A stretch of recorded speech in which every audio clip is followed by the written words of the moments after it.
সুনামগঞ্জের প্রান্তিক গ্রাম ধর্মপাশায় সরকারি আশ্রয়ন প্রকল্পে আগুনের ঘটনায় প্রাণ হারিয়েছে একই পরিবারের ৬ জন। সোমবার দিবাগত মধ্যরাতে আগুন দেখতে পেয়ে লোকজন এসে দেখে ঘরের ভেতর থেকে দরজা বন্ধ। ভেতরে থাকা কাউকেই উদ্ধার করতে না পারায় অগ্নিদগ্ধ হয়েই প্রাণ হারায় ৬ জন।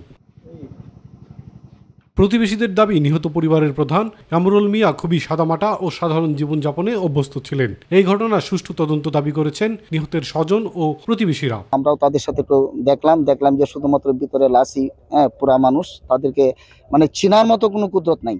মানুষ গেলে আইনে ফানি টুনি দিল, দিয়ে আবার বন্ধ হলে আগুনটা বন্ধ নিবে গেল।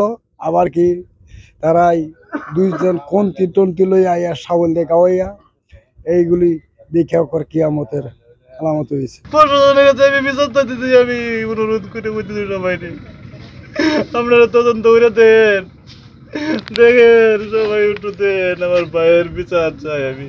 10 জনে যদি আপনি হিসাব করেন, ও মানে 1 নম্বরে আসবো। সুখী ছিল, সবার সাথে মিলিয়ে চলছে, সব দিক দিয়ে মানে ভালো ছিল। এরকম কাউকে সন্দেহ হইতেছে না, যেহেতু ভিতর দিয়ে তালা ছিল বা আবদ্ধ ছিল, আমরা জানতে পারছি। জেলেরা এসে এখান থেকে উদ্ধার করছে, আগুন নিভাইছে। এই জন্য কাউকে সন্দেহ করার মতো না, এরকম কিছু শুনেও নাই। আর আমি নিজেও ওর বাগ্নি জামি হিসেবে নাতি হিসেবে কাউকে সন্দেহ করতেছি না।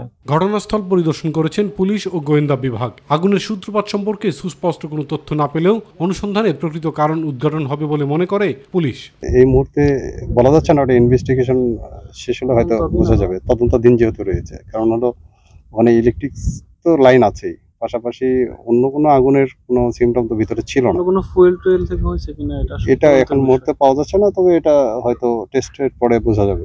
নিহতের পরিবারের দাফন ও স্বজনদের আর্থিক সহযোগিতা করার ঘোষণা দিয়েছে উপজেলা প্রশাসন। ইলিয়াস কমল, মাই টিভি।